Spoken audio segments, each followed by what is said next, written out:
Okay, in the last video we introduced a couple of inverse square fields, so a gravitational force field and then the force field caused by charged particles.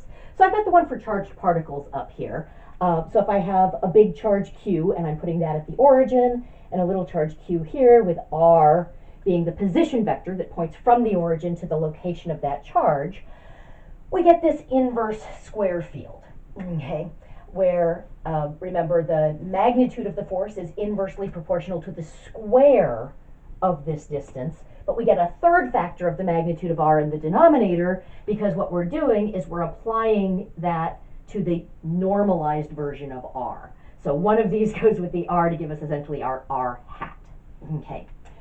All right, now one thing that's kind of interesting about this, though, is that it's a little bit of a misnomer to call this a force field, because if I don't put a charge here, there's not going to be a force here.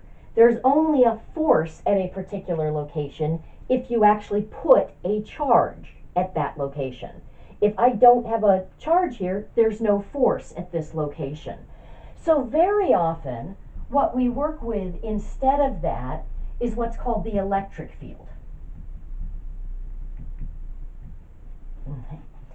And this is just epsilon big charge over the magnitude of R cubed times R. What we do is we eliminate the charge that we're actually putting here. Now, this is giving me a force. So the units here would be units of force, probably newtons. Okay. Here, we're dividing out by a charge. So the units here are units of force, newtons, per units of charge, which would be coulombs. So this is measuring force per unit charge. So it's essentially more like a hypothetical force field. How much force would be at this location if I put a charge of 1 there?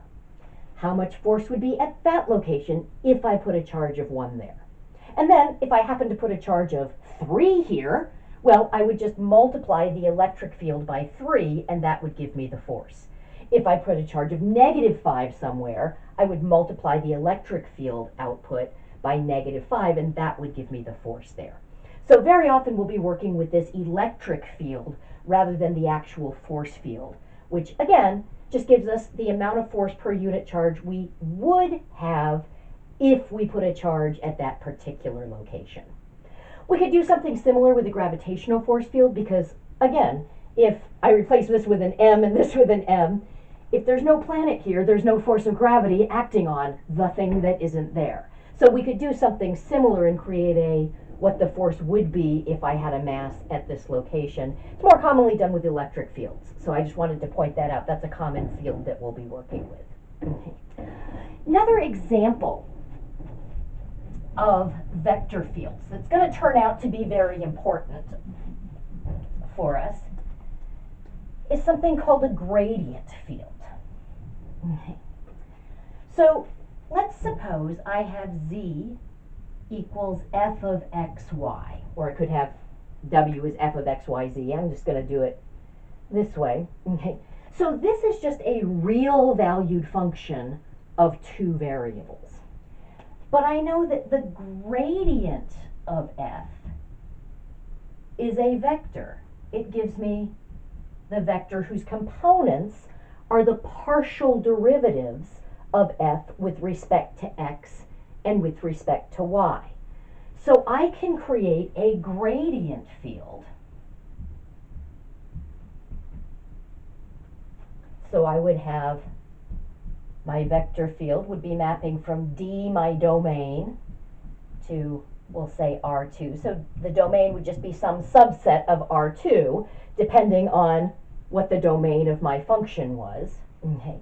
And what I'd be doing is I'd be mapping a point xy to the gradient of f evaluated at that point. So at every location in the domain, I can calculate this vector, and that gives me a vector field. Let's just take a look at an example. let's suppose I have f of xy is equal to x squared y.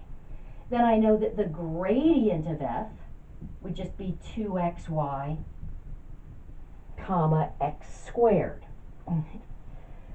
So, if I wanted to just plot a few of those vectors, let's just, again, create a table of values with some points x, y, and then the gradient of f at those points. So if I were to plug in the origin, I would get the 0 vector.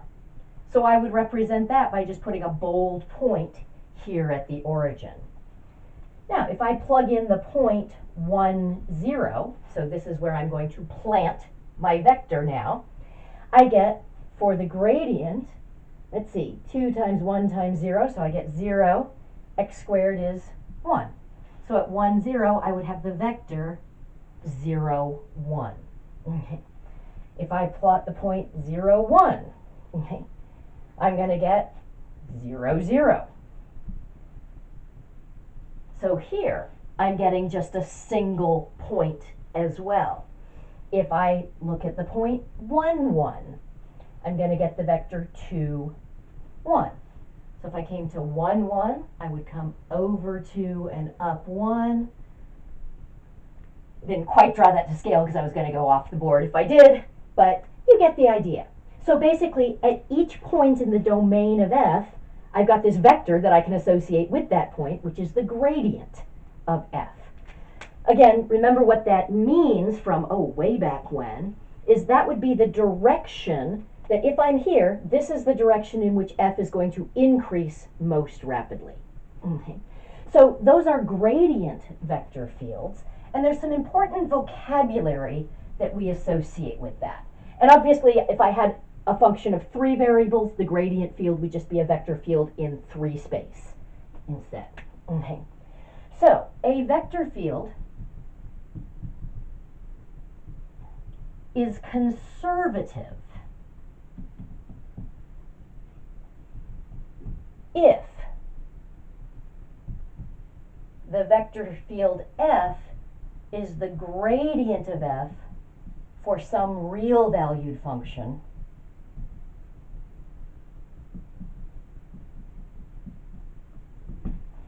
f. Okay. And of course, if this is a vector field in 3 space, little f would have to be a function of 3 variables. If big F is a vector field in 2 space, little f would be a real valued function of 2 variables. Okay. So we call those vector fields conservative. Okay. And then if this is the case,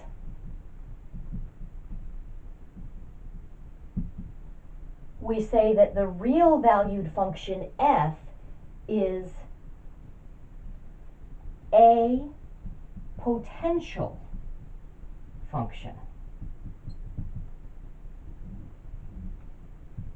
for our vector field f. Just going to emphasize that's an A, not a the.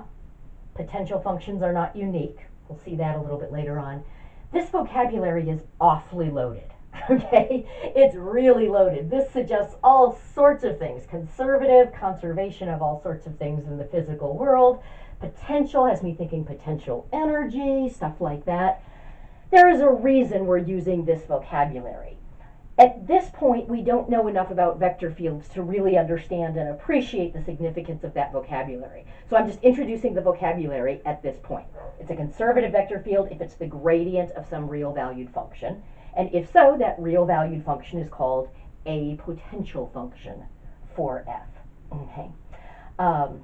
We will eventually be able to see why this vocabulary is, why we use such loaded vocabulary and what the significance of being a conservative vector field is. Okay.